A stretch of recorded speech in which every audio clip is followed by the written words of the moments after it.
Waiting for David.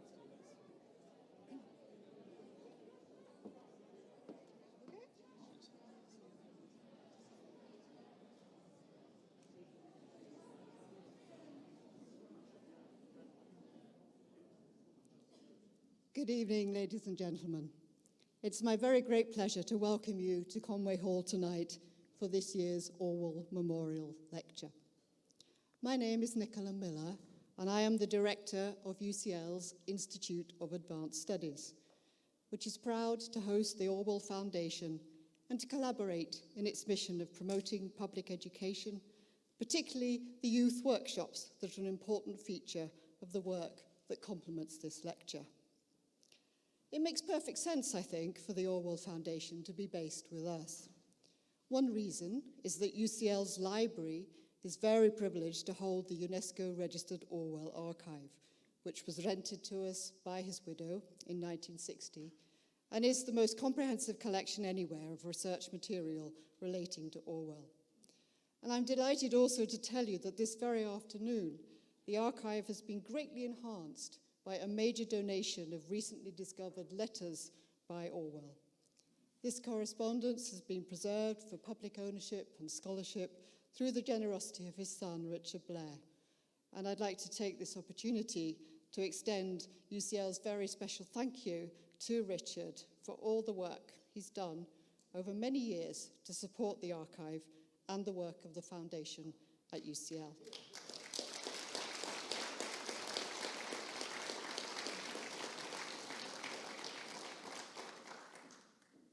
There's another good reason, I think, for the foundation to be based at the Institute of Advanced Studies.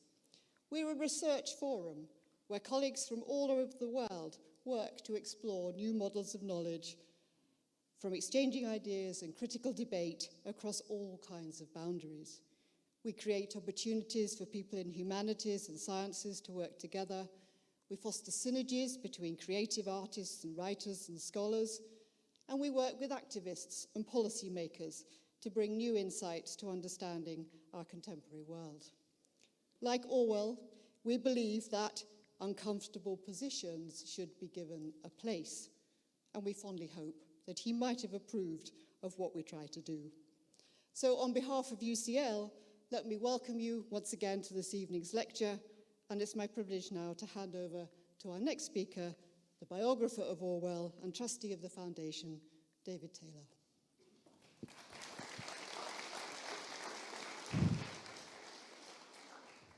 Thank you, Nicola. I'll be very brief.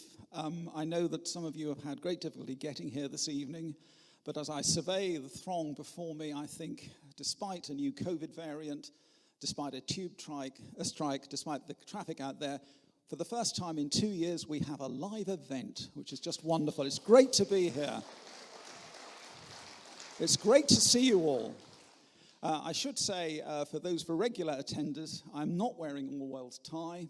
I gave it to the Orwell Archive a couple of years ago, thinking it would be better housed there. Anyway, to the business before us this evening. Ian Mckeown and I go back a lot longer than he knows, I think. I discovered that when I was a small boy at school, he was at the UEA just down the road, being, I think, the first member of the Creative Writing Studies Department back in 1970. I was looking through my book collection the other day, and I found a first edition of The Cement Garden, which I actually saved up my school pocket money to buy in 1978. 3 years later, when I was editing an immensely abstruse highbrow arts magazine at college, he was one of the few major writers that the editorial board wrote to who actually had the decency to reply. He didn't actually provide a contribution, but he had the decency to reply, and I was always immensely grateful for this. So as you can see, I have always eternally had warm feelings for Ian Mckeown.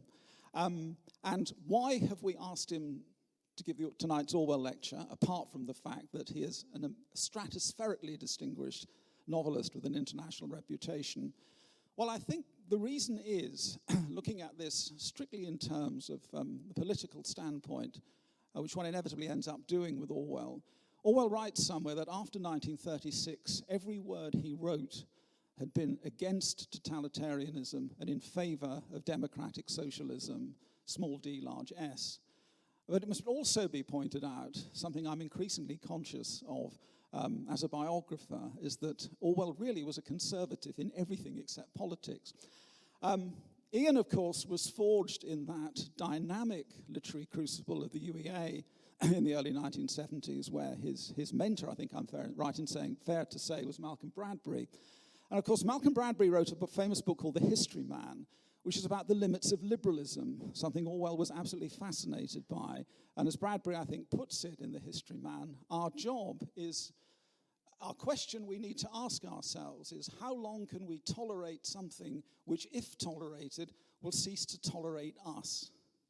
And I think that is a subject that Ian has certainly addressed in his fiction. It's something Orwell would have taken a great interest in, and I can think of no one better to give this year's Orwell lecture on that classic text, Inside the Whale, than Ian Mckeown. So this is a momentous day for Orwell studies. Richard Blair has donated 50 new letters to the archive, which will have Orwell scholars salivating. Ian Mckeown is about to talk to you. Ladies and gentlemen, give him a big hand. Thank you.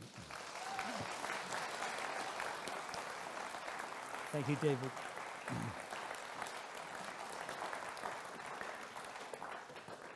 Thank you very much. Well, I'm very well aware that many distinguished people have given the Orwell lecture at the invitation of the Orwell Foundation. Many of them know vast more about Orwell than I do, and I'm aware that probably sitting in this audience, well, David, for a start, know a great deal more than I do too. So you must take this as simply a writer's reflections. I'm very grateful, especially to the Foundation, to Jean Seaton and David Taylor for inviting me, and it is a great honor to be here before Orwell's son, Richard Blair, and 2 more generations of his family. That gives the evening even more spice. So I'm going to start with a place, a Paris apartment in Montparnasse, and a date, the 23rd of December, 1936, and a gift from one writer to another of his corduroy jacket, which, from the point of view of the recipient, may have had a few traces of whale blubber attached to its lapels. The generous donor was the American writer Henry Miller. He thought his visitor, George Orwell, on his way to Spain to fight in the Civil War, would benefit from its warmth through the Spanish winter, though he pointed out that it was not bulletproof. The present, Miller said, was his contribution to the loyalist anti-fascist cause. The encounter between the 2 men, the American was 45, the Englishman 33, had been well smoothed in advance by Orwell's positive review of Miller's novel Tropic of Cancer, and that was followed by a collegiate exchange of letters. The meeting presents us with a tableau vivant and a source for the heart of Orwell's celebrated essay, Inside the Whale, published in book form just over 3 years later, in 1940, by Gollancz. Despite a fair degree of mutual admiration, these 2 writers had much to disagree about. Henry Miller, self-exiled, strenuously bohemian, a cultural pessimist, hedonist, tirelessly sexually active, or tiresomely, as second-wave feminists would point out through the 70s. He had a profound disregard for politics and political activism of any kind. As such, he was, by Orwell's definition, inside the whale. Such political views as Miller did have were naive and self-regarding and light-hearted. In a letter to Lawrence Durrell, he wrote that he knew he could head off the rise of Nazism and the threat of war if he could just get 5 minutes alone with Adolf Hitler and make him laugh.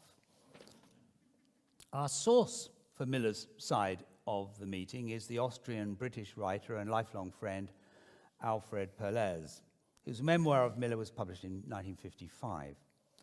Orwell's brief account comes from Inside the Whale. Aesthetically, politically, the 2 men were remote from one another. Orwell was, of course, by this time well outside the whale, deeply engaged in the anti-fascist cause and with social injustice in his own country, and with, of course, British imperialism.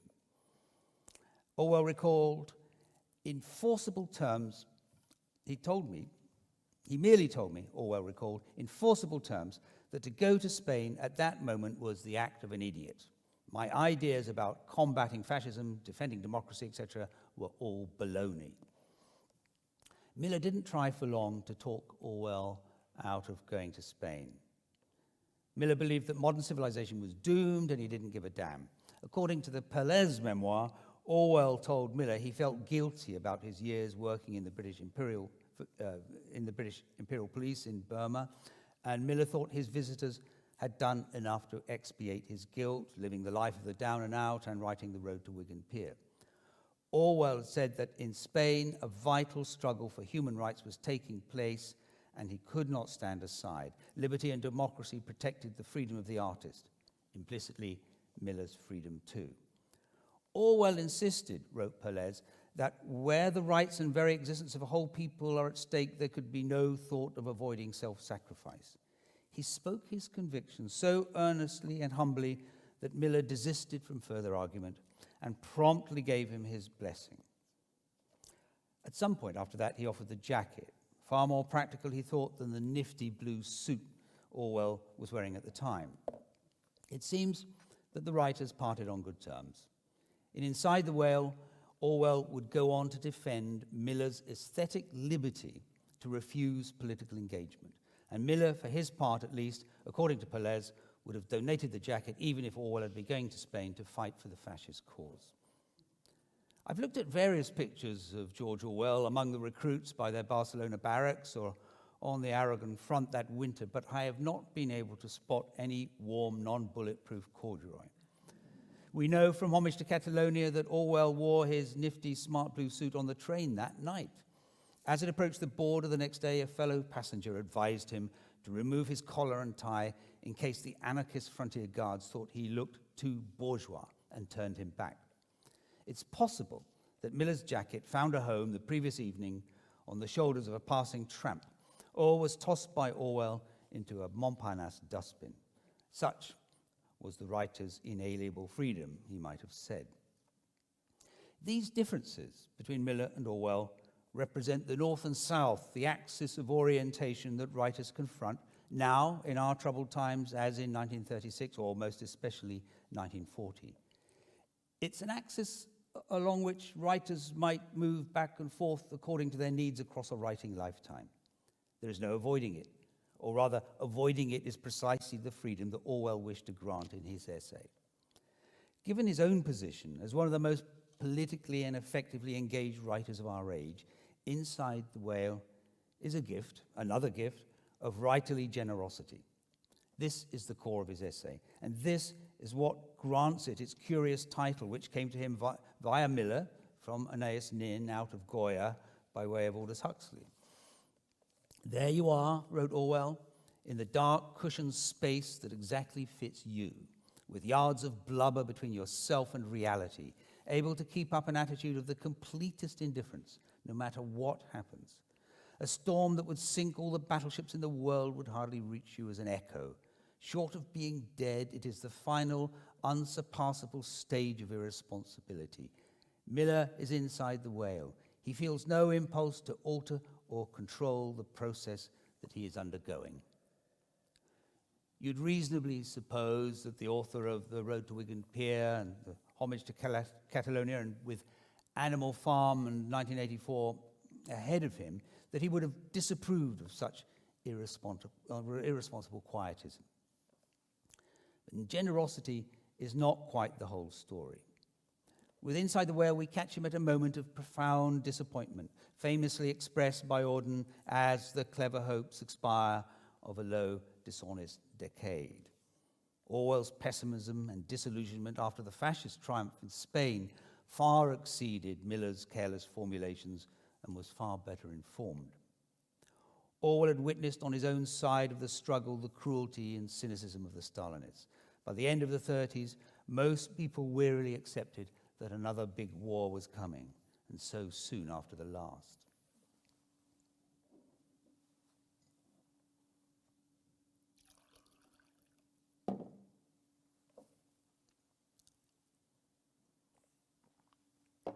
By 1940, Orwell expected Great Britain would be invaded by Germany. Political engagement for writers of the left, which meant most writers, had entailed holding fast to the Soviet dream, despite the evidence of the first 5-year plan, the Ukrainian famine, the purges and show trials, and most recently, the German-Russian pact. That kind of political engagement, as Orwell saw it, was an overheated, suffocating space of lies. In a 1940 review of Malcolm Muggeridge's instant historical survey, The 30s, Orwell wrote, "Every positive attitude has turned out a failure. Creeds, parties, programs of every description have simply flopped." At the end of Inside the Whale, he wrote, "Almost certainly we are moving into an age of totalitarian dictatorships, an age in which freedom of thought will be at first a deadly sin and later a meaningless abstraction." Here, interestingly, is an essential theme, the reshaping of concepts and of minds by the state, appearing several years before its extended expression in 1984. As a form, the novel was pluralist, inclusive, tolerant, and liberal by instinct, and Orwell suggested that liberal tendency was dying. The writer is, quote, "sitting on a melting iceberg." So he advises, though to my mind hardly credibly, stop fighting or pretending to control the world process, accept it, endure it, record it. In profound reaction at the end of the 30s to the intrusion of ideology, of correct thinking into private thought and public discourse, and full of contempt for what he called orthodoxy sniffing, and alarmed by the totalitarian states of Germany, Russia, and Italy, Orwell saw himself in a civilizational struggle. The great literatures of Europe for 400 years were built, despite the supremacy of Christianity, on the idea of an autonomous individual, on intellectual honesty. Hence the much quoted, "The first thing that we ask of a writer is that he shan't tell lies, that he shall say what he really thinks and what he really feels." If the struggle was set in the grandest terms, the aesthetic outcome in Orwell's essays is expressed as an appreciation of an honest recording of the ordinary things in life, of dealing with facts well known to everybody but never mentioned in print. So he wrote to Henry Miller in August 1936, a few months before their meeting. The semi-comic example he cites appreciatively is from Tropic of Cancer. E.g., wrote Orwell, "when the chap is supposed to be making love to the woman, but is dying for a piss all the while." These days, Miller's name is rarely coupled with that of James Joyce, but Orwell saw in both writers the poetry of the everyday. And I'm reminded of John Updike's expression of his writerly mission to give the mundane its beautiful due. In Inside the Whale, Orwell did not doubt that Joyce inhabited a far loftier realm than Miller, and if his remarks about the celebration of the ordinary hardly seem worth making now, it is because the influence of Joyce has been so pervasive. The ordinary, I sometimes feel, in Orwell's own fiction can sometimes be oppressive. Gordon Comstock, the hero of Keep the Aspidistra Flying, works in a bookshop much like the one his creator worked in on Southend Green near Hampstead. But Orwell, in the early 30s, obscure, struggling financially a bit, was already having a far more interesting and intellectually stimulating time than poor Gordon. He belongs to a type, part of a fashion beloved of male English writers, determined on glum characters who inhabit an ill-lit fictional world, sex-deprived, underpaid, seedy young men in a dank confinement of booze, fags, pokey digs, that is, lodgings, and hostile landladies. Anti-heroes far less educated and knowledgeable than their creators. And this tendency, vaguely self-mocking, extended a quarter century into post-war England until the late 60s or early 70s swept the whole mousy excesses of ordinariness away. I once asked my friend Christopher Hitchens, who usefully lived the writing life under Orwell's spell, if he had ever thought of writing a novel. His reply was telling, and one that Orwell might have liked. Hitchens told me he could never write a novel because he could never stop thinking politically. but he could have taken a lesson from his master. On the 3rd of September, 1939, a Sunday morning, at 11:15, the Prime Minister, Neville Chamberlain, announced to the nation on the wireless that the country was now at war with Germany. Soon after, Orwell wrote in his diary, "On returning to Wallington after 10 days' absence, find the weeds are terrible. Turnips good, some carrots have now reached a very large size, runner beans fairly good, the last of the peas did not come to much, a number of marrows, one pumpkin the size of a billiard ball, apples on the grenadier almost ripe, early potatoes rather poor," and so it goes on. There was just enough space inside the whale for a vegetable garden. But these notes, of course, are from the domestic diaries, and in his war diaries, which he kept in parallel, he writes, "We have apparently been in a state of war since 11 a.m. this morning. The Germans have taken Danzig and are attacking the corridor from 4 points north and south. Gas masks being handed out free, and the public appears to take them seriously. No panic, on the other hand, no enthusiasm." These two diary entries represent, I believe, one measure of Orwell's achievement: to live and flourish both in and out of the whale. They display a generosity of attention to detail, as in that celebrated passage in his essay, A Hanging, Orwell recounted following close behind a condemned man on his way to the gallows and observing how the prisoner, with only minutes to live, took care to step round a puddle. In my experience, these luminous moments of perception are what novelists tend to fix on when celebrating in private conversation a particular novel. And Nabokov instructed his first-year undergraduates in Cornell in 1953 in how to read and write about fiction. He advised them to forget about themes and the moonshine of generalization and instead fondle the details. When we think of Orwell writing 1984 at Barn Hill on Jura, we might summon the man with a perpetual cigarette, a tall figure stooped over his typewriter, as if chained to it, utterly dedicated and driven, working against time, trying to ignore his failing lungs. But in those months, he was also rowing, fishing, digging, sawing, chopping, fixing his motorbike, repairing whatever was broken. In Wallington, long before he tended a fictional animal farm, he had kept goats and hens. He had also worked a lathe, and with his wife Eileen, he'd run a grocery shop. He knew how to strip down a rifle and drill a platoon. He knew his turnips and runner beans. He would become an attentive father to a toddler.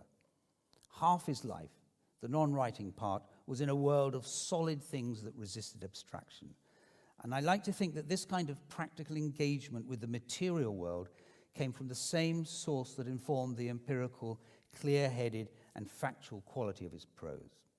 The physical task he set himself, even at periods of the most intense compositional bouts, were both distractions from mental effort and full immersion in ordinary, everyday matters, both in the whale and out of it, and so defied his own useful metaphor.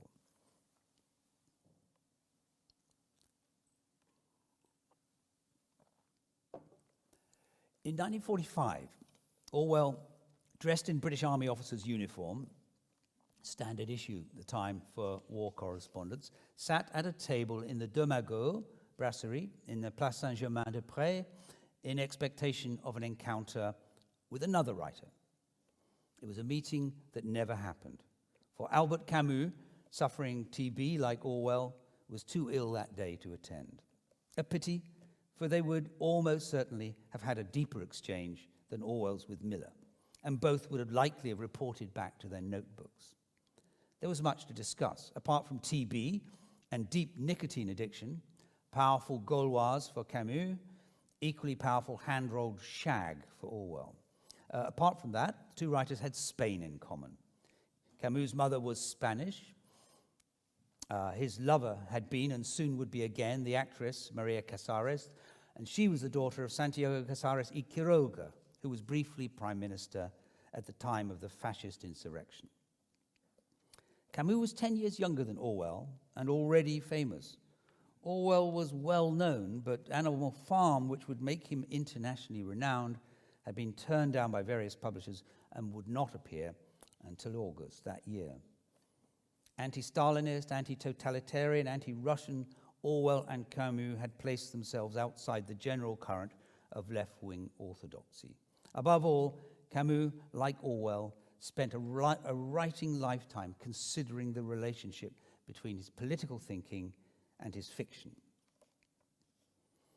A year ago, I was writing a vaguely political novel, and a writer colleague sent me Camus' essay, which in English is Create Dangerously. It was delivered by him as a lecture in Sweden in 1957, at the time of his Nobel Prize.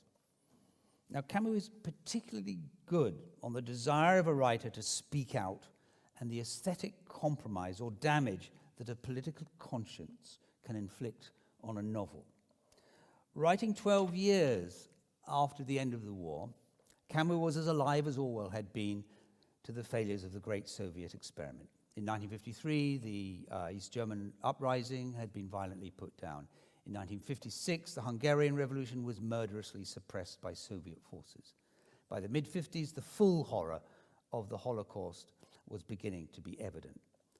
The Nazi state had been a nightmare beyond the worst imagining. The war had been worth winning and was not only an imperialist cause, as many socialists, including Orwell, had been arguing in the 30s. But in France especially, commitment to the Russian version of the totalitarian state was still generally evoked as an artistic duty. It was important to hold the line. There was much a writer like Camus wanted to say, for he also valued what he called divine liberty. And now this was what could be lost in the face of what he describes as constant obligation. To his mind, the artist that supremely embodied divine liberty was Mozart. Now, Marxists might reasonably object that such heavenly freedom was much compromised by aristocratic patronage, but I think that in the music itself we catch Camus' drift.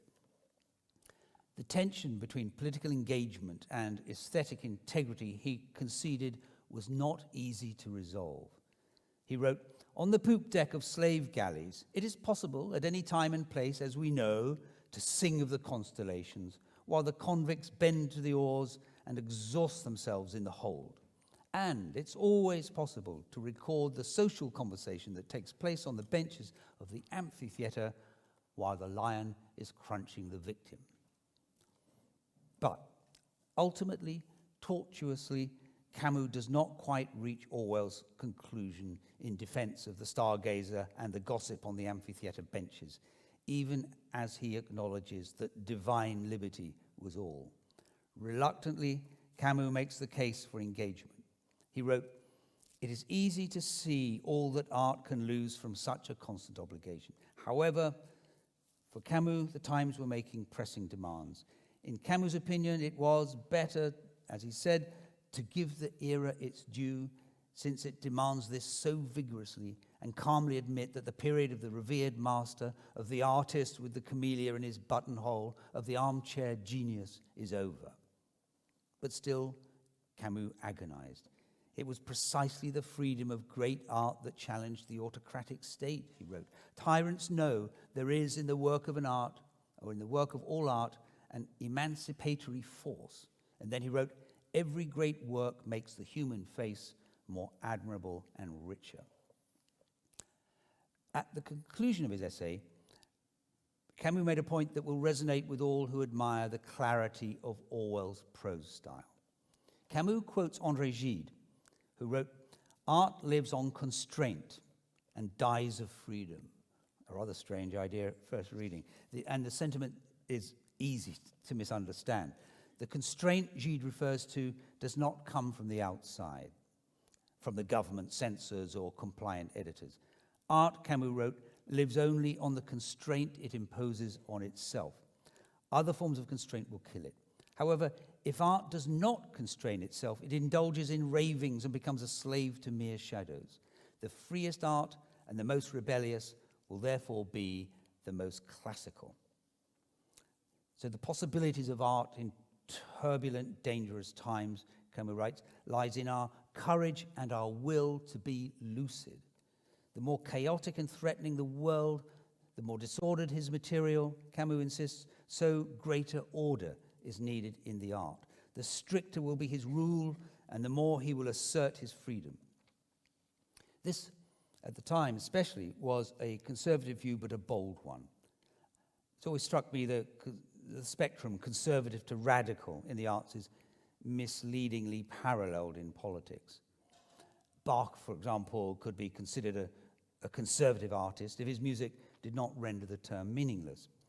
And I remember in the 70s, in the music in the concert hall, in the classical, so-called classical tradition, the outer extremes of atonality rapidly ossified into an academic orthodoxy until it was challenged by a new generation of artists resurrecting melody. Camus would argue that a writer could be radical in intent and conservative in means. Clarity is all.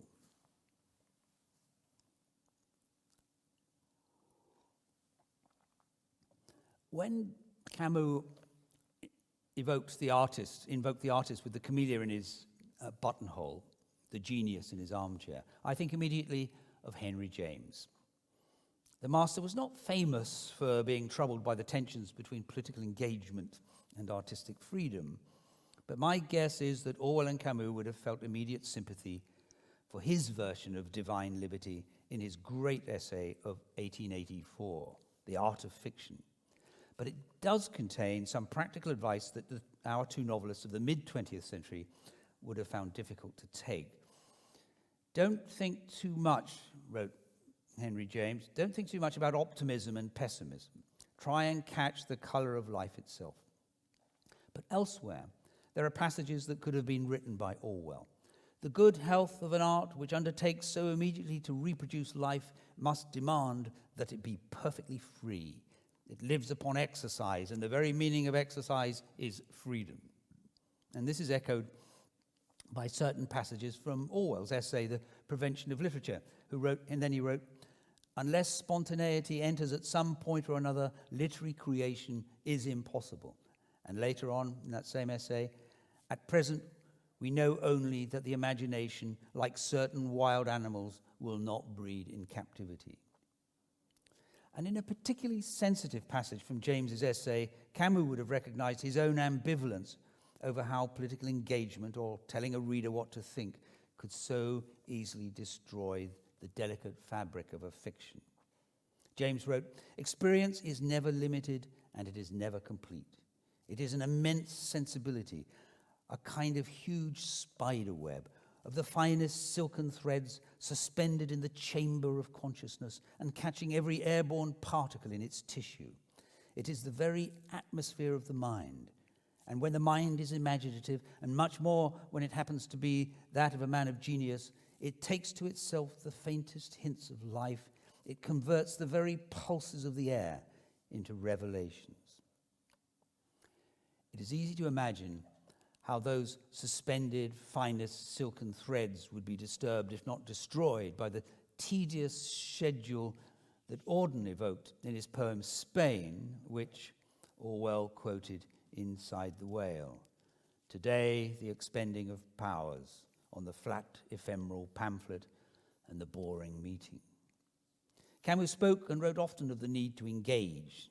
The era demanded its due, while being alive to the ease with which strong ideals could ruin a fiction. Orwell, deeply engaged politically from the mid-30s on, was the more declarative in stating time and again through the 40s how important it was for novelists not to tell their readers what to think.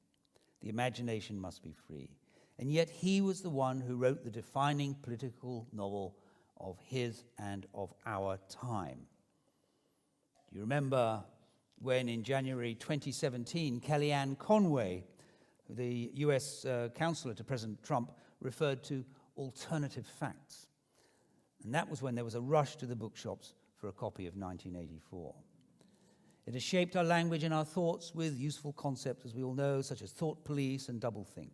The fiction flourished intact outside the Whale. In the days of the Cold War, and I remember this well, it was the banned novel that so many Russians, Czechs, and Poles most wanted to read. It penetrated and altered everyday language. So, How did he manage this without destroying the delicate web of fiction with his own political certainties?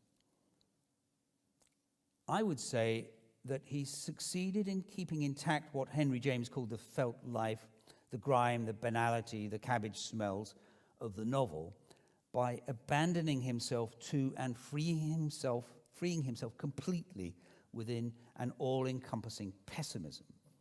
Within its sphere, ordinary life, so important to Orwell, could unfold. And so I disagree with my friend Salman Rushdie, who once argued that the novel 1984 is defeatist in showing us that as Winston Smith is crushed, that struggle is useless. But just consider, if a band of heroic, right-minded rebels led by Winston Smith rose up against the superstate of Oceania and replaced it with Orwell's favored mode of open, humane, democratic socialism, 1984 would lose all its hypnotic power. The novelist's imagination would have become a hostage to a scheme. Animal Farm is similarly liberated by its pessimism to make its point about revolution and human nature. Realism is tossed to the winds in favor of allegory. Against the immense scale of its influence, it's a very short book, and thank God. For with farm animals speaking English, and good English, Orwell was wise to submit to Samuel Johnson's dictum, pronounced after reading Tristram Shandy, that nothing odd will do long. Both novella and novel are minatory, illuminated beware signs glowing within the boundless limits of a dark foretelling. No way out for the reader. If one is looking for optimism, it lies in the case of 1984, beyond the novel, outside the novel, in our contemplation of a dying man escaping literary London to inhabit the whale known as the island of Jura, fighting a debilitating disease to deliver his warning about the totalitarian state. And there is another optimistic message, and a simpler one. Whatever the dangers, whatever the perils, the good or effective political novel is possible.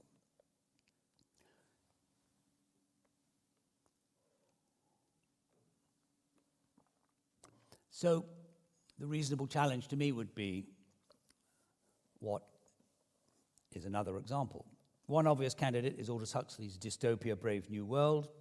Instead of intimidation, force, and torture, the autocratic state uses drugs both to mold and placate its citizens. But the example of an outstanding political novel I'd like to recommend to you tonight is comparatively obscure. Published in Italy in 1963 as La Giornata d'uno scrutatore, and in English in 1971 as The Watcher, it was out of print for a long while, but I'm pleased to say it's now available.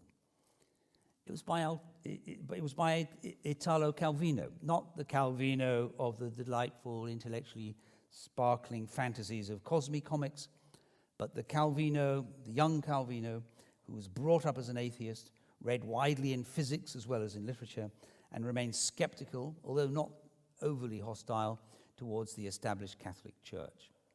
He fought with an anti-fascist group during the war, joined the Communist Party, and then left it in 1957 in protest at the Hungarian invasion and the exposure of Stalinist outrages.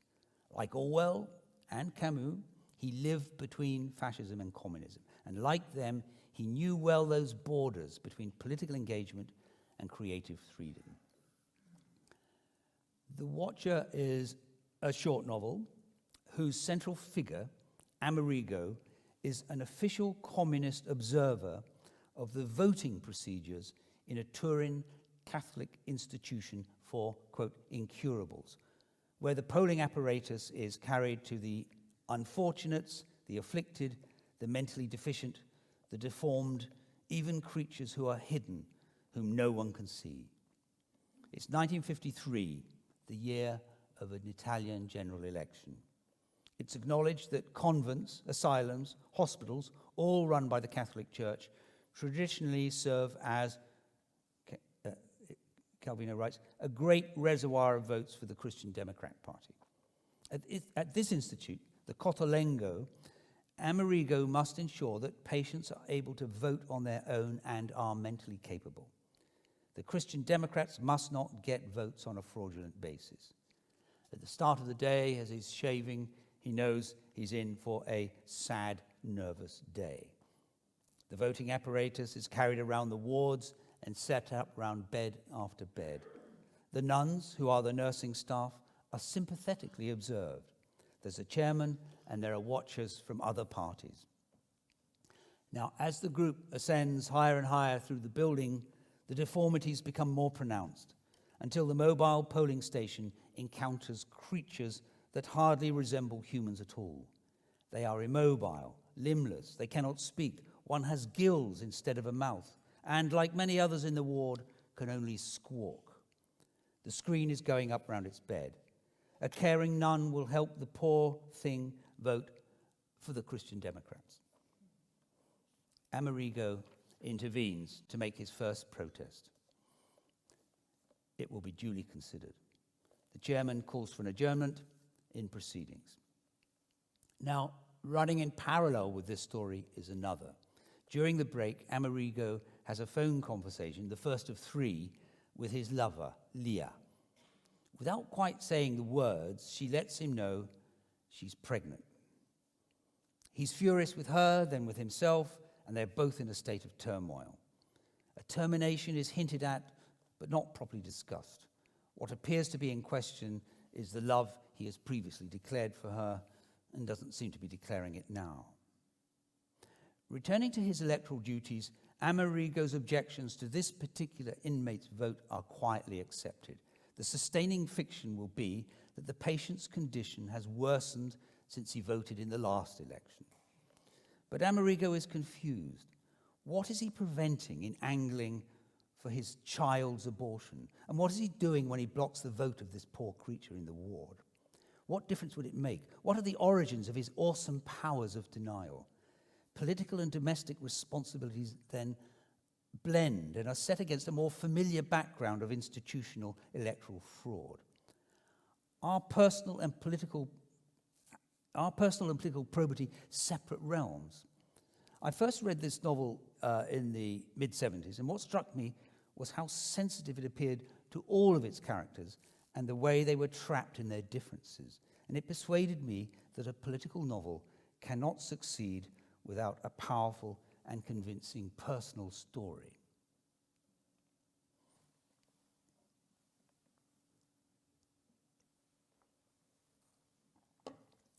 The critic V.S. Pritchett once wrote in an unfairly hostile piece about the novelist Ford Madox Ford that he fell short of a place among the first rank of novelists because he lacked the capacity for, quote, determined stupor. Pritchett may have had in mind Madox Ford's taste for a good party, and I think the critic greatly underestimated the novelist's achievements. But ever since I read it, that vaguely oxymoronic phrase, determined stupor, has haunted me. I suppose it may apply to any long-term project that needs sustained inventiveness and concentration, but I only know it personally from the effort over months and years of keeping together Henry James' frail, trailing threads of a novel in progress. It's a willed state, a hovering, suspended condition of hopeful openness to what might come in solitude, to the possible beneficence of a good idea or what seems like one at first. Many threads will be discarded, but many can be lost. A ring on the doorbell or the phone. The person from Porlock requests your immediate attention. But in the past 2 decades, that person has found more sophisticated forms of ingress. The machine most writers work on now is also a portal to a significant proportion of the world's knowledge, to its latest developments in countless fields, to political events, catastrophes, the deaths of revered figures, and the roar and turbulence of social media. Even the relatively tame old email program exerts a power of intrusion that no Porlock person could have dreamed of. The demands may be decent, intelligent, and just. The river you once celebrated is being poisoned by privatized sewage. Funding for a theatre, a dance troupe, an inspired program for culturally deprived children is being withdrawn. Another library is closing. A war has started. Whose side are you on? A Saudi teenager, imprisoned, beaten, and tortured these past 3 years for a careless remark, will be beheaded on Monday. Will you help? To say yes, you will have to detach yourself from the comfortable blubber around you and swim out of the whale's mouth. You may have to write a piece, leave the house, catch a train, visit a studio, address a room. When you return, some of those fine threads will have vanished, and you will hardly know because you will have forgotten them. What's already on the page may look or taste different. The next page you write will be different from the one you might have written if left undisturbed. It will probably not be better, but you will never know. Your determined stupor will have evaporated, and it might take a while to reinstate. All acts of creation have this contingent aspect. Almost a century ago, Cyril Connolly posited the pram in the hall, and under modern conditions, that might now read the buggy in the room right next to your desk. If a writer swims outside the whale to address one of the current radioactive topics, the biological status of transitioned men and women, the cancel culture, or not so long ago Brexit, she is unlikely to find herself in an illuminating exchange of contrary ideas. He may find himself in one of those brief, strange media storms. He, and even more likely she, might get abuse, even rape or death threats, none of which will be conducive to the right kind of stupor. But is there any reason to listen to the special pleading of writers or artists in general? Solitude is one of the great luxuries of civilization. It has become, by our own careless volition, by our elective enslavement to the wonders of the internet, a shrinking asset. Everyone, not just writers, has less of it. In 1970, when I started writing, solitude was abundant and free like water was before it was privatized. What is true for the writer is true for everyone. Even inside the whale now, there is ultra-fast broadband. The abolition of solitude is one nightmarish feature of Orwell's dystopia, in which it is illegal to turn off the television. And that, by the way, would be my own form of Room 101. In the West, at least, we are not contemplating, as Orwell did, military invasion by one totalitarian experiment or absorption by another. We are not at the beginning or on the edge, we hope, of total war, but we have other concerns. Beside them, the radioactive topics I mentioned fade into what we self-mockingly describe now as first world problems, or they are merely local. Today, writers have quite a lot to leave the whale for, and the same question endures: how to do it successfully if the personal is what gives life to the political novel? Consider the matter of characterization. You have what you think is a three-dimensional figure, a young woman, let's say, well-established within a social context, convincingly sentient, patiently built up over 300 pages, a rounded character, in E.M. Forster's phrase. But permit her to divulge an impassioned few hundred words of political opinion close to your own, then you run the risk of a dimension dropping away as she becomes a flat and indistinguishable as a figure in a sequence of hand-holding gingerbread cutouts. One way through is to start by asking questions of the 21st century. For example, is a Sino-American war woven into the pattern of history?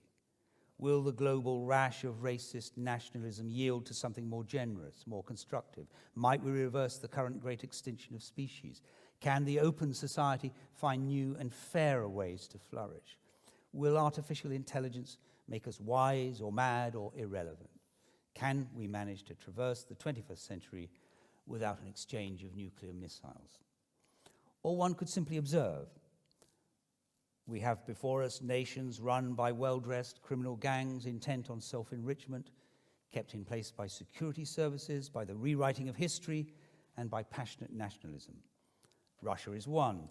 The USA, in a delirium of personality cult and resurgent white supremacy, recently threatened and still threatens to become another. Now the technology, face recognition software and the rest is on hand. China might perfect the Orwellian totalitarian state and offer a new model of social organization to compete with or replace liberal democracies. And this would be a dictatorship generally sustained by a reliable flow of consumer goods in place of Huxleyan drugs. then a matter of vital concern to writers and readers globally. Freedom of expression is becoming a diminishing privilege. In Russia and China, obviously. In India, environmental activists are suppressed with state force. In Pakistan and Bangladesh, atheists are murdered. In Saudi Arabia, religious or political dissenters are imprisoned or terminated. In the Anglo-American West, we frighten ourselves with the possibility that we have forgotten how to disagree on public issues without stooping to threats or forms of social banishment, some of it by institutions fearful of reputational damage. It's bracing to consider that freedom of expression vanished in Christian medieval Europe for 1,000 years, and it took even longer than that to reclaim the writings of a freethinker like Democritus. So there is much to address in fiction if one can find a way to do it, much to compel the novelist to step outside the veil. But each of these problems, the ones that I've mentioned, each of them is parochial, local to a mere human timescale. They shrink and tightened into a bitter kernel contained within the shell of the greater matter, and that is, of course, the Earth's heating, the disrupted interwoven systems of oceans, land, air, and life, beautiful and mutually sustaining entanglements, barely understood as we force change upon them. How will civilization, a darkly beautiful construction, fare? The climate change novel is hard. The subject is vast and complex.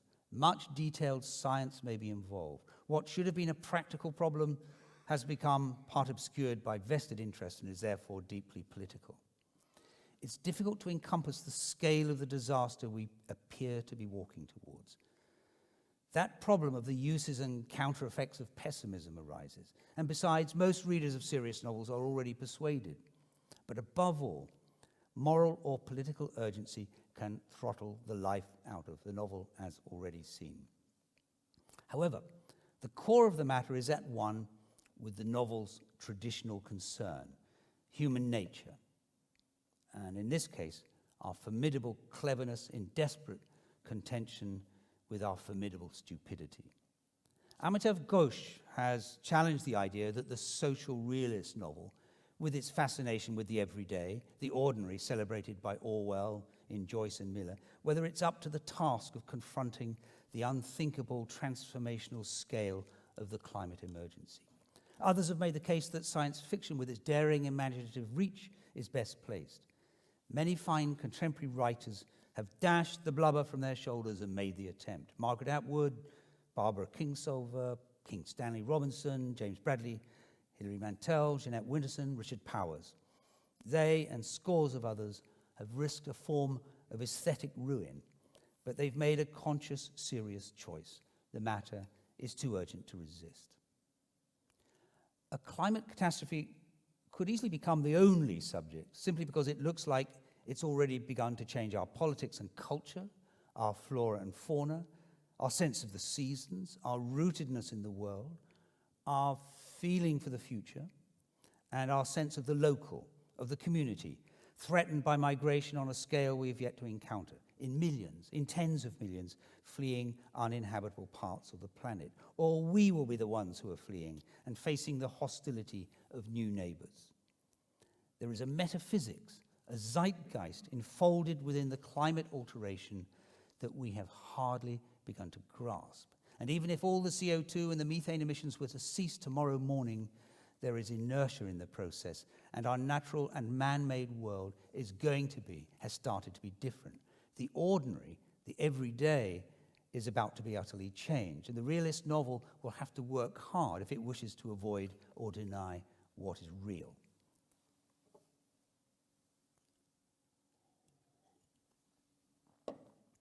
So, to conclude, or begin to conclude, and declare loyalties in brief, I celebrate the largesse with which George Orwell, our monument to beyond the whale writing, defended the treasured space within. I admire Albert Camus' honesty and brilliance in advocating political commitment while reflecting deeply on the dangers, and I bow before the magisterial Henry James in his absolute insistence on the novelist's free mind, and I strongly commend to you Italo Calvino's masterclass in political fiction. Now, when I began making notes for this talk, I wondered about a good representative piece of inside the whale writing. The choice, of course, is vast: Arabic poetry in celebration of wine and love, marriage, love affairs, and the end of love.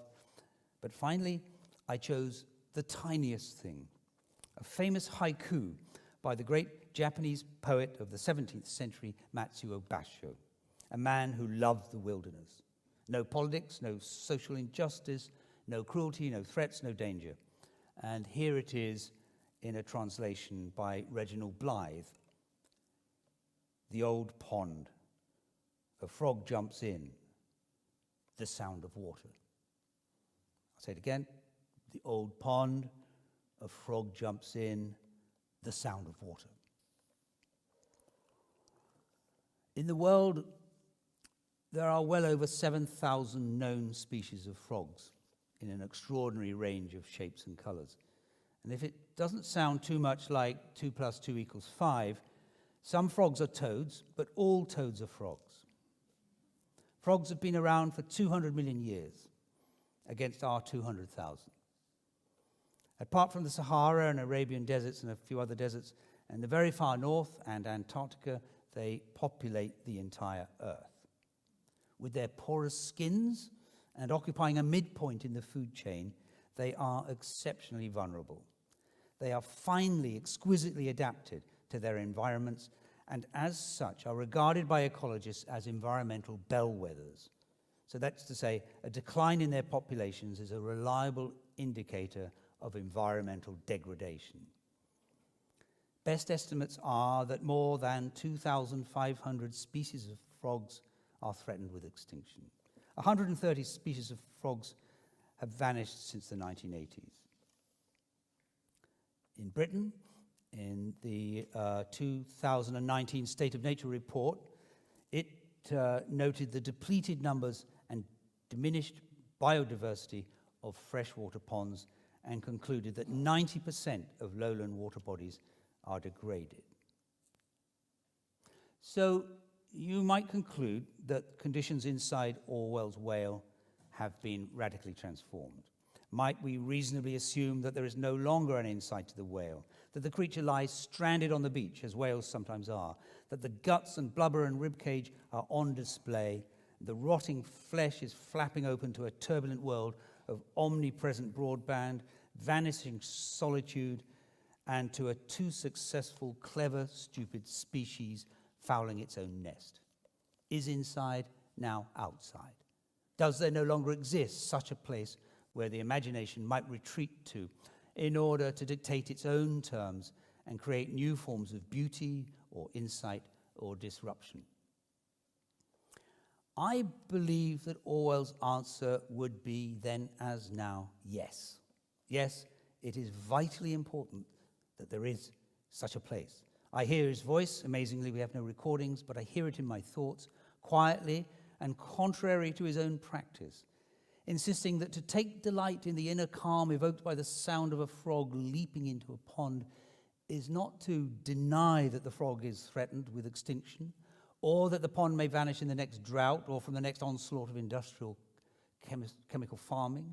Instead, it is to affirm, regardless of authorial intentions, that frogs and natural ponds, tranquility and solitude are worth having and are worth fighting for. All writers like Basho who choose the belly of the whale, who refuse to tell us what they think or what we should think, who wish to celebrate or investigate love, childhood, boys' weeklies, frogs, or the delights of close attention to one or two details, they must have their freedom to do so. The writer who denies that freedom to herself, to himself, or to others is, and I quote, in effect demanding his own destruction. So, paradoxically, spoke Orwell from outside the whale. Thank you.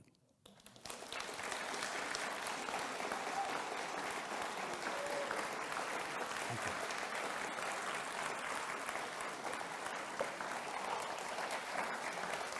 Thank you.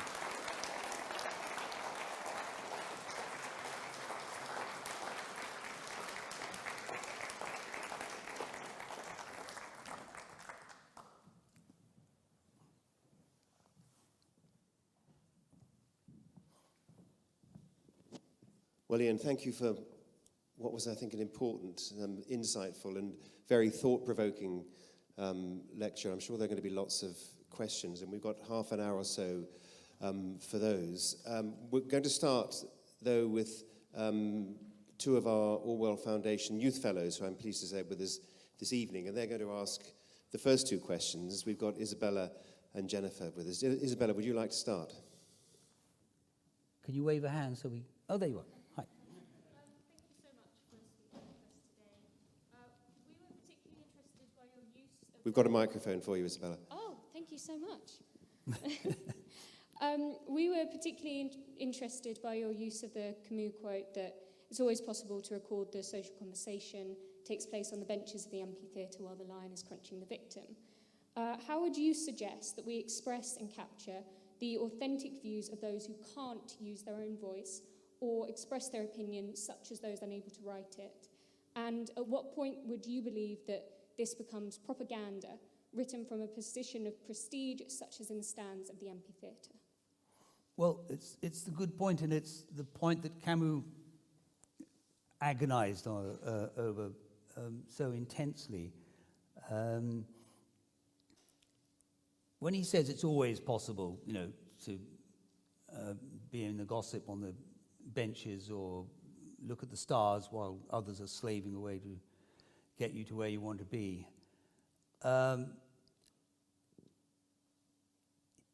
he's split in two because he does not want to deny anyone the freedom to stare at the stars and record their feelings about it.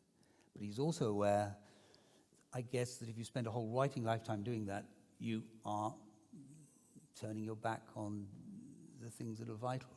How do we do that among people who don't have a voice? Well, the only way is you have to be among them, as it were, and you have to do, as Henry James recorded in that same essay, he famously recounts how it's possible for a writer to be descending a stairway, and as he comes down, he glances through the open door of an apartment on his way down, just sees someone at a table, and out of that can conjure a whole novel. I don't buy that at all. I mean, I think that, because I've been mostly interested in various forms of social realism, that you've really got to filter experience and bring it to the page. And you've got to get inside the minds of others. We hear a lot about the dangers of cultural appropriation or misappropriation, but I think the novel actually is the form that invites us, and invites the novelist, and invites the reader too, to understand what it's like to be someone else. And to do that, you've got to be down there with the galley slaves. You might even have, as it were, have to get yourself crunched by a lion, metaphorically. Jennifer, if you just take off your mask when you ask the questions, because it makes it easier to hear. Thank you. Thank you, Mr. McEwan, for a wonderful talk tonight. So before I pose my question, I'd like to say that I'm a huge fan of your novel Atonement, and we're studying it in school, so I'm really enjoying it. Great. And I think, using James's words, I think your writing has definitely caught the color of life itself with its great details. So going on to my question, Orwell once said that writers need to accept it, endure it, and record it, suggesting that the passivity of writers is in itself quite revolutionary. And it is only by being passive that writers produce the most honest, plain, and real writing. However, as you mentioned in your speech, Orwell himself was an activist in real life. He went to Burma, spoke against colonialism and inequality, the exact opposite of being passive in life. So how does a writer produce the best art? By passively stepping away to see the truth, or actively taking part in life?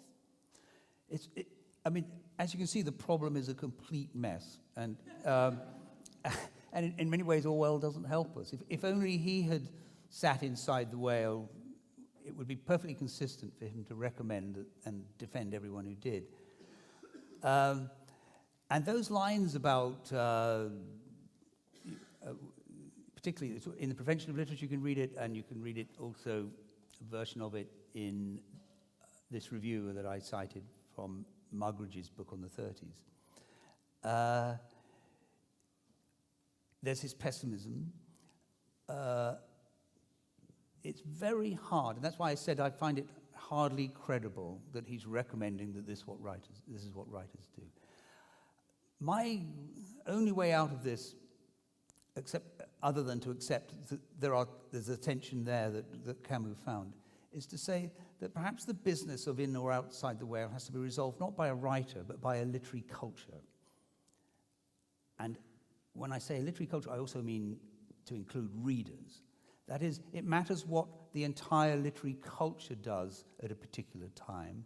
And if some want to be on the battlements, they must allow the others who don't want to be, who want to write about solitude and a frog and tranquility, to be there too.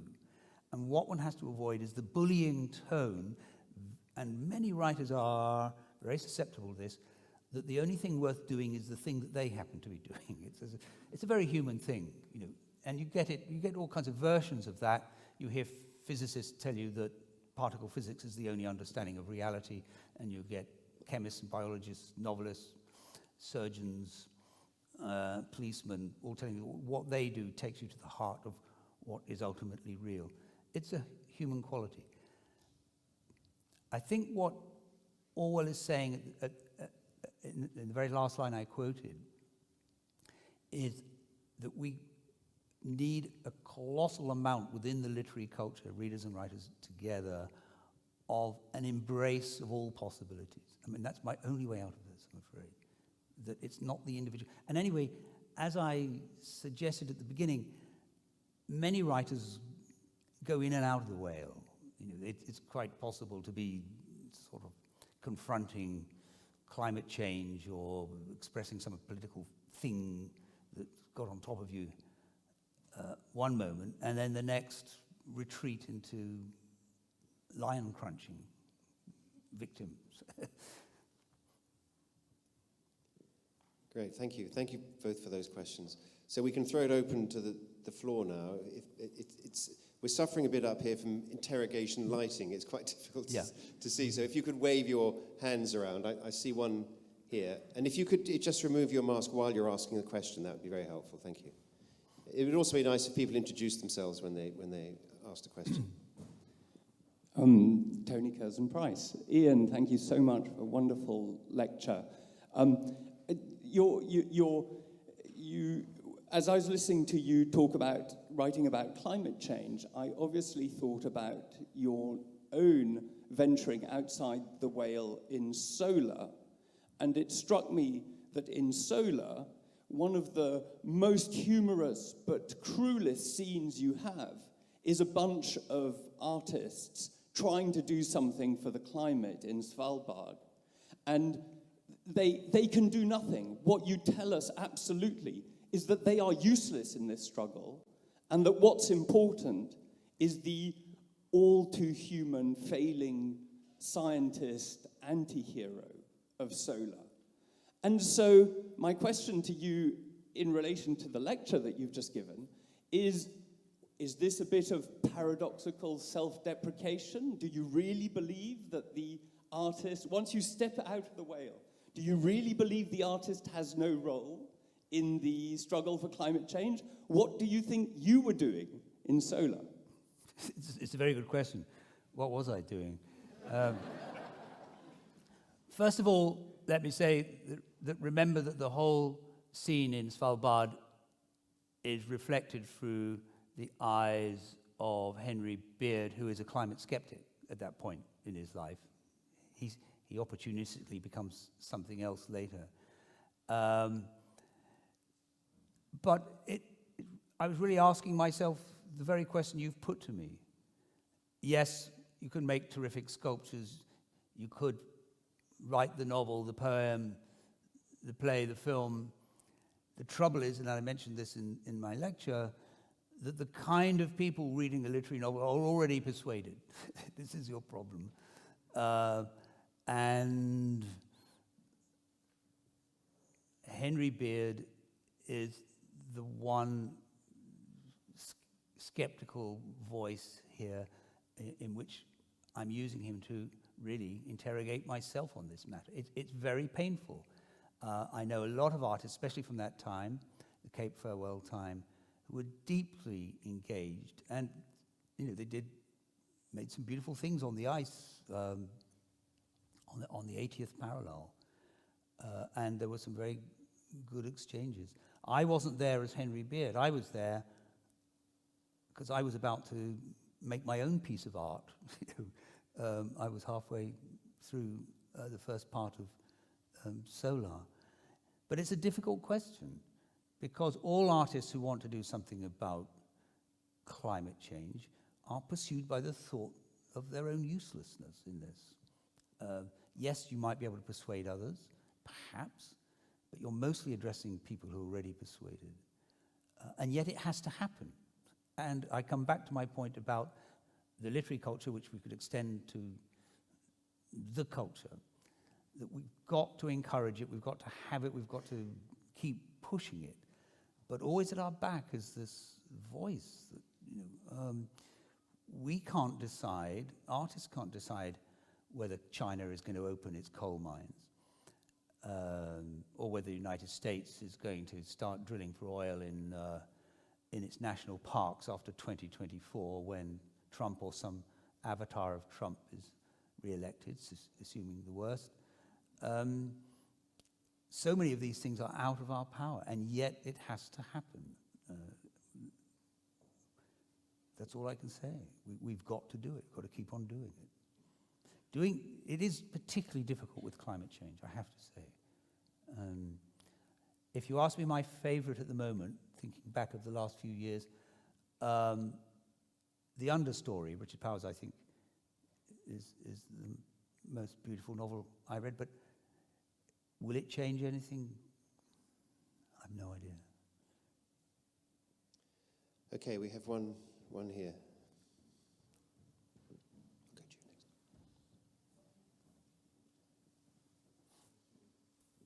Thank you, Ken, and thank you, Ian, for a fantastic lecture. Mainly you've been talking about long-form writing, and it's great to hear about the challenges for the realist novelist tonight. I'm Mckeown, and I deliver workshops for the Orwell Youth Prize. I wonder if you've got any advice, or if you can channel Orwell in some advice, because those young people between 13 and 18, we're asking them this year, coming up for air, to write about the climate crisis, but they've got 1,000 or 1,500 words to play with. They can write in any form that they want. I wonder if you've got a piece of advice for how they might best do that. I guess my advice would be to work from bottom up, as it were, and from one's own immediate experience. In other words, to borrow and bend Nabokov's advice to his students, get the details of your own existence, and maybe not even think about the theme so much as the detail itself. And then maybe build it upwards, is the only way I can say this. But it's got to be rooted, especially at that age, in what's real to them. So it could start with a nightmare. It could start with something that was once familiar now being removed. It could be a sense of being crowded in a city. It could be the air they breathe. But it has to be, I think, rooted in the observed and felt, would be my advice. Yep, down in the front row. Thank you very much for the great lecture.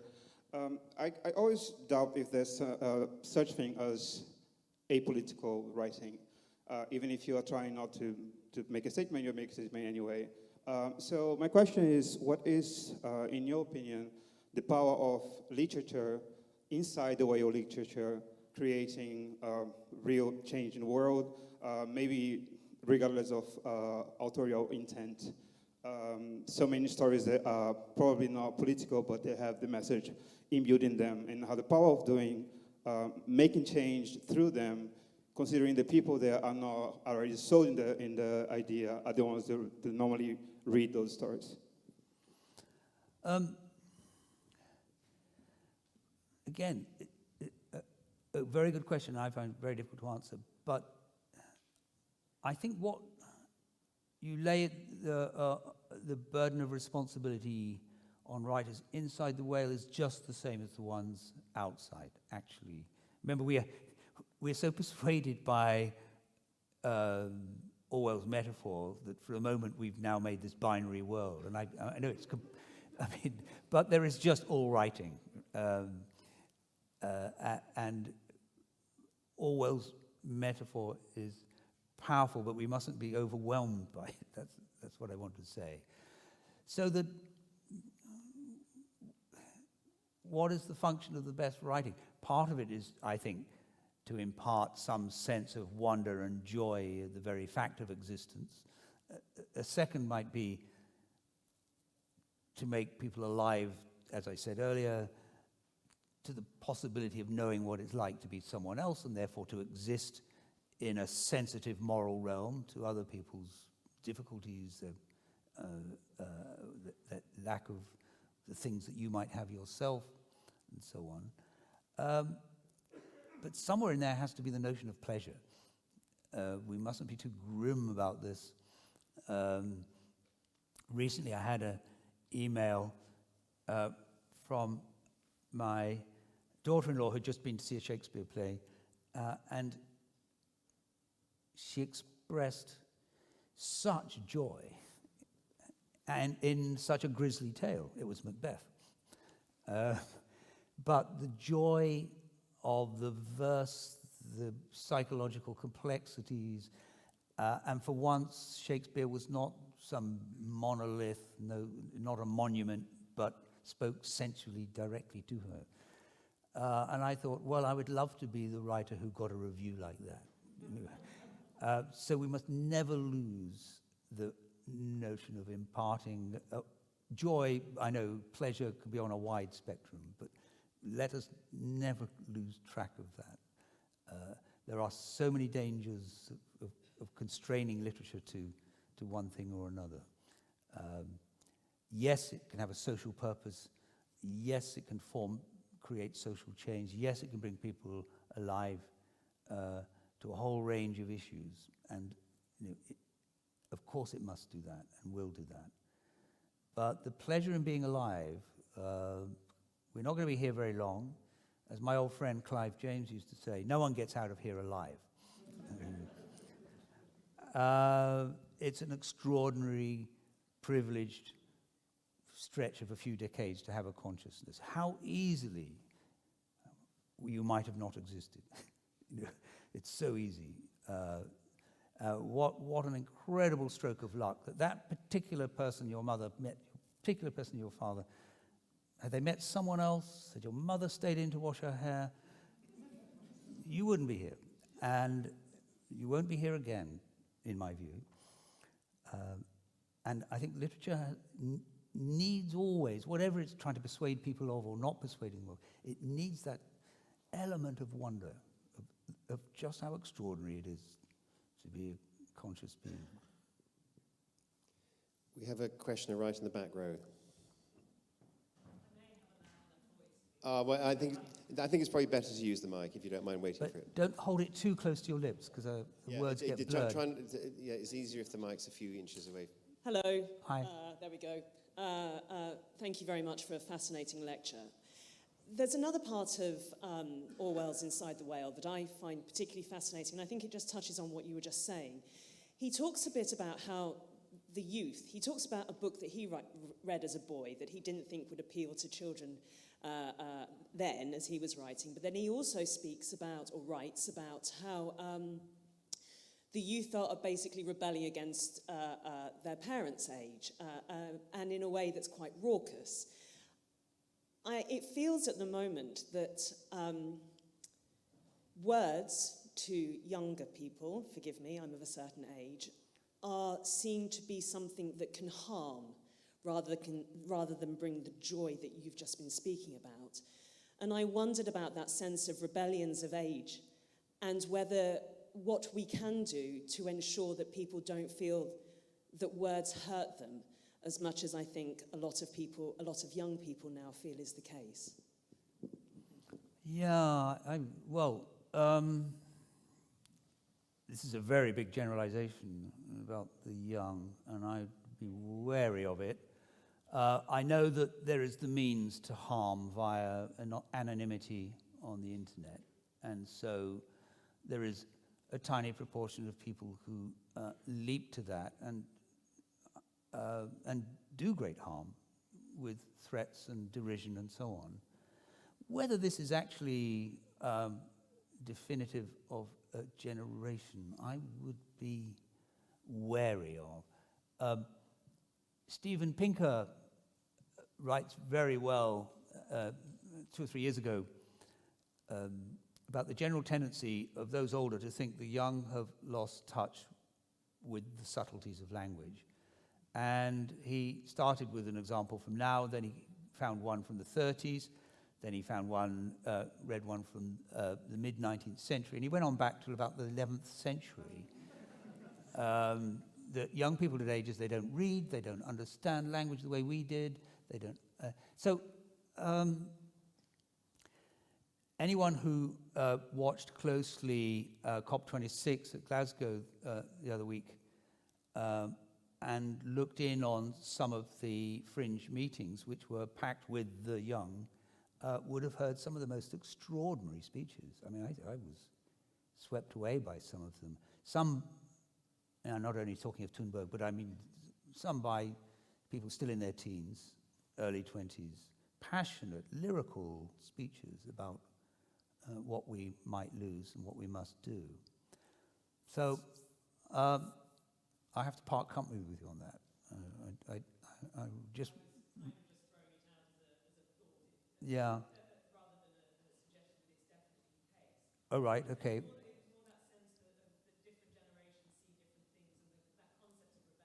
Yeah. As opposed to an entire generational thing, but also the worry that those that may find words hurtful might be thinking about things from a totalitarian point of view.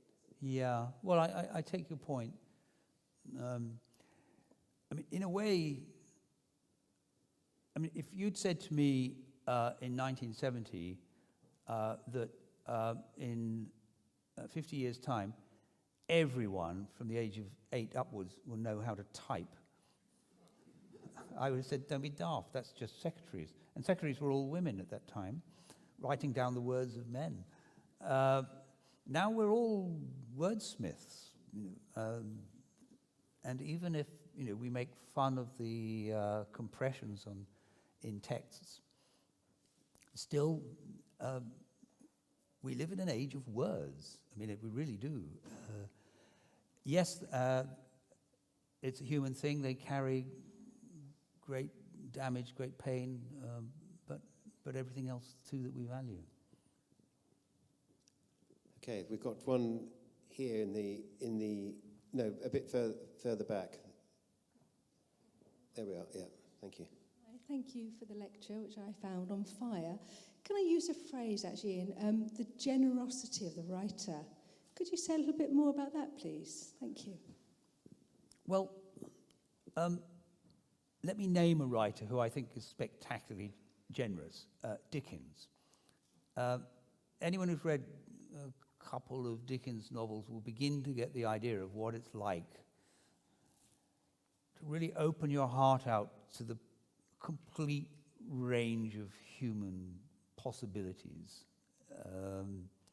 So I think I come back to this idea, and many writers will talk of this, of other minds, and of just luxuriating in human variety and difference, which is what I think Dickens was so splendid at.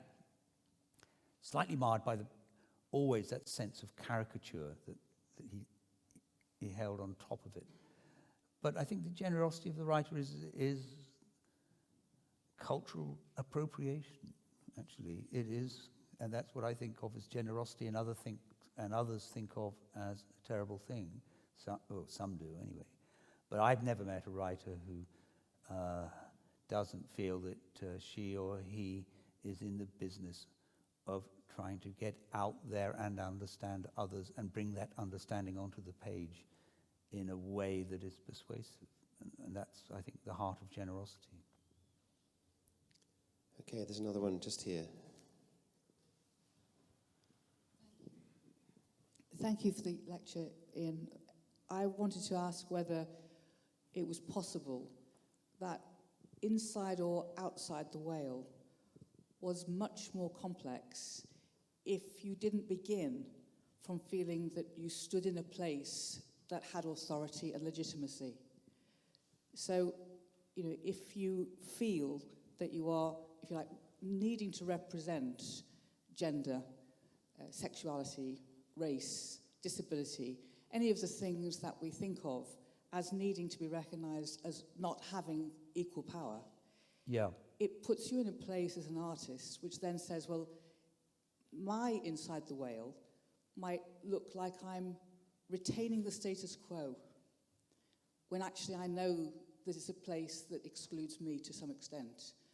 And then if I go outside the whale, because I'm then seen to have an agenda, which somebody who has absolute legitimacy sort of almost doesn't have, then you get known as being a writer with an agenda, which is different from choosing to have a political space if you have that sort of certainty of legitimacy.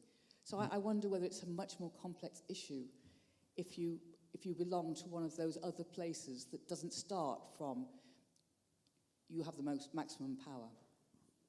Yes, I mean, this is where the distinction inside and outside, I think, begins to vanish. And if you were in some massively disadvantaged or marginalized or unheard or persecuted group, one of the great things about literature, as opposed to, say, movie making or sculpture, is that it's cheap. I mean, pencil and paper is cheap. And the possibilities of opening up, and it could be through the internet, through blogging, but also through writing of your own experience. And this is where I think, again, I come back to the generosity that's needed in the literary culture is to be open to all voices. So if we can hear those voices, if people, it's always gone on, it's got better slightly, I think, in the 20th and 21st centuries than it ever was in the 19th. But even in the 18th, there were peasant poets and there were uneducated people who managed to get their experience down. It's slightly, I think, somewhat easier now. I have a writer friend in the States who's opened up fantastically opportunities, and we heard of one this evening of getting kids to write down, disadvantaged kids to write down their experiences. I think we need that sense of keeping our minds open.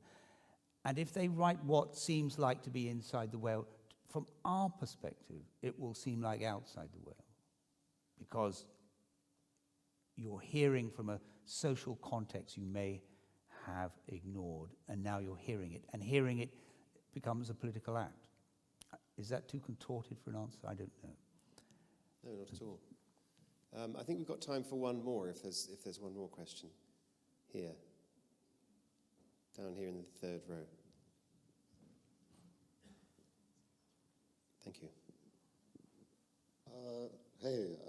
This is I didn't read the Orwell's Inside the Whale essay. Could you take the microphone a little away from your mouth? Because I can't. Cool. I haven't read the Orwell's Inside the Whale essay, though it seems incredibly relevant to my life, I suppose, in that it seems like a lot of people in the world they're turning numb in terms of their understanding of other emotions. Yeah. Though they're controlling the outer world and how they think. I was just curious. how come you thought of this specific essay in terms of your topic today? Well, it's partly through my own... I've now been writing full-time for 52 years, and sometimes I'm swept up by events and can't resist them and have to write about them, and other times I've turned inwards, and this tidal sense of things is caught so well by Orwell. Is it responsibility and lack of it makes us go outside and inside the whale?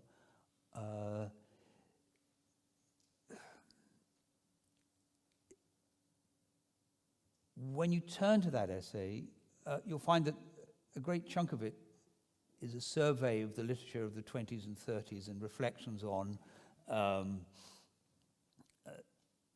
the fact that no one is writing good fiction, basically is what Orwell is saying in the 30s. There's been good poetry, but not good fiction.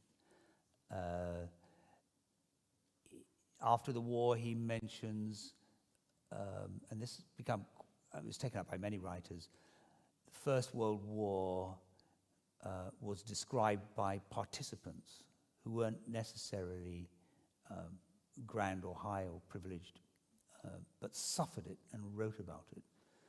And the Second World War, he can't quite find the intimate sense of things.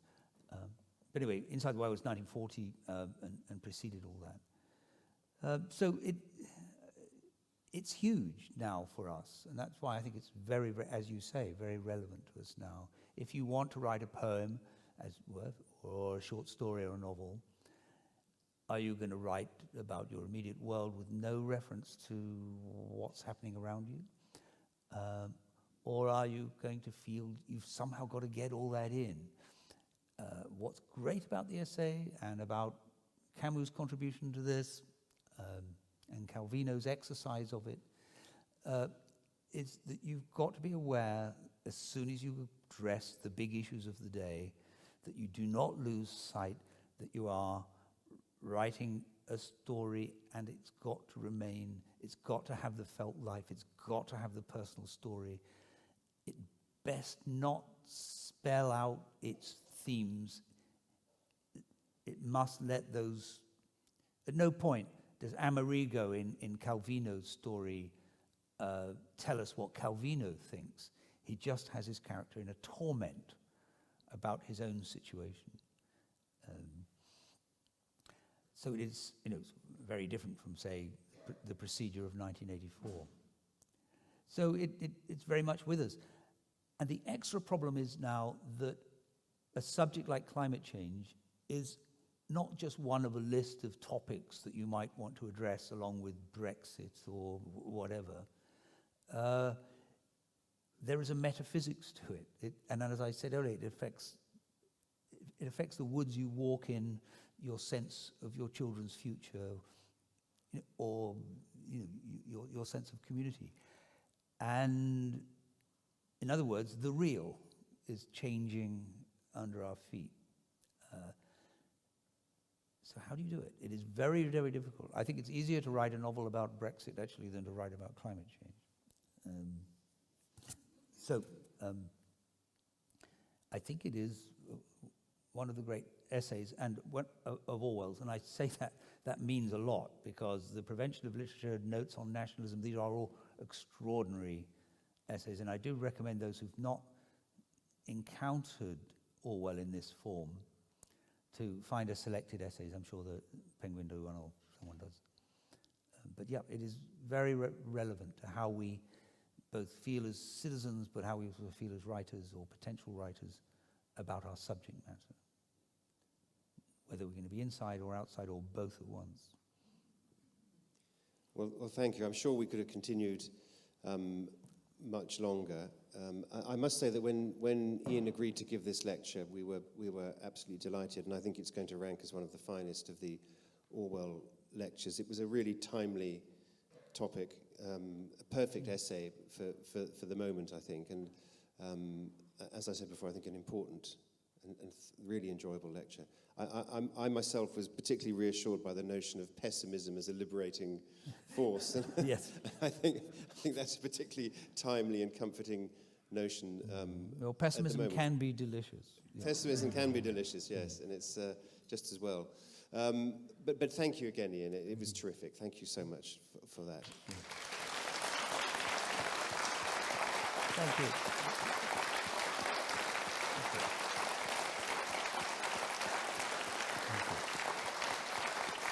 And thank you.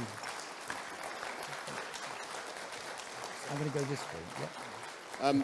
I'd also like to thank Richard Blair for his continuing support and encouragement to the foundation, which is hugely valued by us, Richard, and I'm delighted that you and other members of the family are here this evening. I'd also like to thank UCL for providing such a generous home for the foundation. We're very happy to be there, and it seems a very, very good fit to us. As I think David mentioned, Richard has gifted only today a treasure trove of letters to the archive at UCL. Can I also thank the office, the foundation office, for all the work they've done in putting this together, Jordan and Tabby and Jeremy. Thank you all. I know it's a lot of work, but we're very, very grateful to you. I'd like to thank our youth fellows for their questions and the audience, all of you, for coming.